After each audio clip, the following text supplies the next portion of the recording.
ഇതൊരു long process ആയിരുന്നു. 5 വർഷം എടുത്താണ് ഈ സിനിമ ഈ ഒരു പരുവത്തിൽ നമ്മൾ ഭംഗിയായിട്ട് ഫിനിഷ് ചെയ്തെടുത്തതെങ്കിൽ ഈ ഒരു പ്രോസസ്സിൽ അദ്ദേഹത്തിന്റെ കൂടെ കട്ടയ്ക്ക് നിന്ന മറ്റൊരു പേര് കൂടെ ഞാൻ ഓർക്കെ പറയുന്നു, Rajesh Raghavan. He's the script writer of the movie and പല ഡയറക്ടേഴ്സും പലപ്പോഴായി പറഞ്ഞ് ഞാൻ കേട്ടിട്ടുണ്ട് script is the real hero എന്നുള്ളത്. എല്ലാവർക്കും നമസ്കാരം.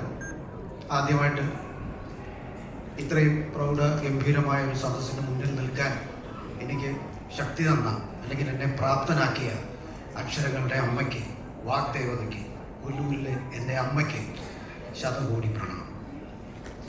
ഇത് വിനീത് പറഞ്ഞ പോലെ ഈ 5 വർഷത്തെ യാത്ര എന്ന് പറയുമ്പോൾ നമുക്ക് കേൾക്കുമ്പോൾ വളരെ ചെറിയ ഒരു എന്താ പറയുക, അതിൻ്റെ ഇൻറ്റൻസിറ്റി എന്ന് പറയുന്നത് വളരെ വലുതാണ്. അപ്പോൾ ഞാൻ വിനീതിനോട് ഈ കഥ പറയുന്നതിന് മുമ്പ് എങ്ങനെയാണ് പവിത്രൻ എനിക്ക് ഇത്ര പ്രിയപ്പെട്ടവനായെന്ന് ഞാൻ പറയാം. ഇപ്പോൾ അരവിന്ദൻ്റെ അതിഥികൾ, അരവിന്ദനും എനിക്ക് എൻ്റെ യാത്രയിൽ ഒരിടത്തുനിന്ന് എൻ്റെ മനസ്സിൽ കൂടിയ ഒരു മനുഷ്യനാണ് അരവിന്ദൻ. അരവിന്ദൻ്റെ എല്ലാ ദുഃഖങ്ങളും എല്ലാ ഇമോഷൻസും എനിക്ക് കിട്ടിയത് അത്തരമൊരു യാത്രയിലാണ്. അതുപോലെ പവിത്രനെ നമ്മുടെ ഒരു രാത്രിയിൽ ചില പരാജയങ്ങൾ നമ്മളെ രാത്രിയിൽ ഉറങ്ങാൻ സമ്മതിക്കാറില്ല.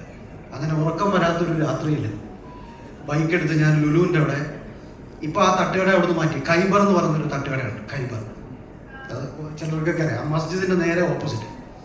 അവിടെ രാത്രി ഒരു 10:30 മണിക്ക് ഒരു കട്ടൻ ചായ കുടിക്കാൻ വേണ്ടി നിൽക്കുന്ന സമയത്ത് എൻ്റെ തൊട്ടടുത്ത് ഒരു മനുഷ്യൻ, ആ 11 മണിക്കും അയാൾ കുളിച്ച് നല്ല വൃത്തിയായിട്ട് മുടി ചെയ്യുകയും നല്ല സുന്ദരനായിട്ട് ചിരിച്ചുകൊണ്ട് നിൽക്കുകയാണ്. അപ്പോൾ അയാളുടെ കയ്യിൽ ഒരു കട്ടൻ ചായ ഉണ്ട്. ഈ കട്ടൻ ചായയുടെ കൂടെ എൻ്റെ ഓർമ്മ ശരിയാണെങ്കിൽ ക്രേസ് ബിസ്ക്കറ്റ്, ചെറിയ ക്രീമിൻ്റെ ക്രേസ് ബിസ്ക്കറ്റ്. ഈ ബിസ്ക്കറ്റ് കയ്യിൽ വെച്ചിട്ട് കട്ടൻ ചായ കുടിച്ച് കഴിക്കുന്ന മനുഷ്യൻ അയാൾക്ക് ഒരു കോൾ വന്നു.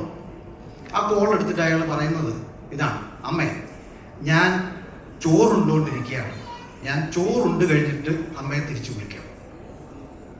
ഞാൻ തൊട്ടടുത്ത് നിന്ന് കണ്ടുകൊണ്ടിരിക്കുകയാണ് ആ മനുഷ്യൻ കട്ടൻ ചായയും ക്രേസ് ബിസ്ക്കറ്റും കഴിക്കുന്നത്. അപ്പോൾ വീണ്ടും ആ സമയത്ത് അയാളെ നോക്കി. അപ്പോൾ അമ്മ വീണ്ടും ആ സംസാരം തുടരാൻ ശ്രമിക്കുമ്പോൾ അയാൾ വീണ്ടും പറയുന്നു: അമ്മേ, ഞാൻ വിളിക്കാം, ഞാൻ ഊണ് കഴിച്ചുകൊണ്ടിരിക്കുകയാണ്, ഊണ് കഴിച്ചിട്ട് വിളിക്കാമെന്ന് പറഞ്ഞു.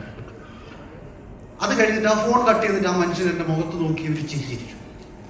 ആ ചിരി ഇത്രയും പ്രതീക്ഷയുള്ള, ഇത്രയും സന്തോഷമുള്ള, സ്നേഹമുള്ള, നിറമുള്ള ഒരു ചിരി പിന്നീട് ഞാൻ എൻ്റെ ഈ അടുത്ത കാലത്തൊന്നും ഞാൻ കണ്ടിട്ടില്ല. കാരണം അത്രയും ആ സമയത്ത് ആ രാത്രിയിൽ അയാൾ ഊണ് കഴിച്ച് സുഖമായി ഇരിക്കുകയാണെന്ന് അമ്മയെ ബോധിപ്പിക്കാൻ ആ മനുഷ്യൻ പാടുപെടുന്നത് അയാളുടെ ആ ഒരൊറ്റ ഫോൺ കോളിൽ എനിക്ക് മനസ്സിലായി. അപ്പം ഞാൻ അയാളെ പരിചയപ്പെട്ടു. ഞാൻ ചോദിച്ചു, അപ്പോൾ പുള്ളി എൻ്റെ അടുത്ത് പറയാം, ഞാൻ ചോറൊക്കെ ഉണ്ട്, സുഖമായിട്ടിരിക്കാൻ നമ്മൾ വിചാരിച്ചോട്ടെ, വെറുതെ എന്തിനാ അമ്മയെ കൂടെ വിഷമിപ്പിക്കുന്നത്. അപ്പോൾ അയാൾ ഏകദേശം 12 വർഷം അയാൾ ഗൾഫിലായിരുന്നു. ഇപ്പോൾ അയാൾ ഇവിടെ ഒരു സെക്യൂരിറ്റി ആയിട്ട് ജോലി ചെയ്യുകയാണ്. അപ്പോൾ പുള്ളി എന്നോട് പറഞ്ഞു, മോനെ ഇവിടെ അടുത്ത് എവിടെയെങ്കിലും താമസിക്കാൻ നല്ലൊരു സ്ഥലം കിട്ടുമോ, കിടക്കാനാണ് പ്രയാസം, ബാക്കി എങ്ങനെയെങ്കിലും അഡ്ജസ്റ്റ് ചെയ്യാമെന്ന് പറഞ്ഞു. ഞാൻ അവിടുന്ന് പോന്നു. പക്ഷേ ആ മനുഷ്യൻ്റെ, അയാളുടെ ആ ഒരു ചിരിയും അയാളുടെ ആ നിസ്സഹായതയും എന്നെ വിട്ടുപോയില്ല. അന്ന് ആ രാത്രി ഞാൻ ഉണർന്ന് എഴുന്നേൽക്കുന്നത് പവിത്രൻ്റെ കഥയുമായിട്ടാണ്. ആ ഒരു എനർജി പിന്നീട് ഈ 5 വർഷം യാത്ര ചെയ്യുമ്പോൾ ഒരിക്കൽ പോലും എന്നെ മുഷിപ്പിക്കാത്ത ഒരു കഥാപാത്രമായിട്ട് അതെന്നെ തുടരെ ഹോൾഡ് ചെയ്തിട്ടുണ്ട്. സത്യസന്ധമായി പറഞ്ഞാൽ പവിത്രൻ്റെ ഷൂട്ട് കഴിഞ്ഞ്, ചിത്രീകരണം കഴിഞ്ഞതിൻ്റെ പിറ്റേ ദിവസമാണ് എൻ്റെ മനസ്സിലുള്ള പല കഥകളിലേക്കും എനിക്ക് കടക്കാൻ കഴിഞ്ഞത്. അത്രയും എനർജി എനിക്ക് തന്ന കഥാപാത്രമാണ് പവിത്രൻ. പവിത്രൻ ഒരു നമ്മുടെ ഇടയിലുള്ള സാധാരണ മനുഷ്യനാണ്. പവിത്രൻ സ്നേഹമുള്ളവനാണ്. അങ്ങനെ അപ്പോൾ അത് കൃത്യമായിട്ട്, അത് കാലതാമസം വന്നെങ്കിൽ പോലും അത് ദിലീപേട്ടൻ എന്ന് പറഞ്ഞ ചെറുപ്പം പോലെ നമ്മളെല്ലാം കണ്ട് ഏറ്റവും കൂടുതൽ ഇഷ്ടപ്പെടുന്ന ഒരു നടൻ, അതിൻ്റെ എല്ലാ കൈയടക്കത്തോടെയും അതിൻ്റെ എല്ലാ ഇതോടുകൂടിയും ചെയ്ത് കാണുമ്പോൾ എനിക്ക് എൻ്റെ കാത്തിരിപ്പിനെ പറ്റി യാതൊരു വേവലാതിയില്ല.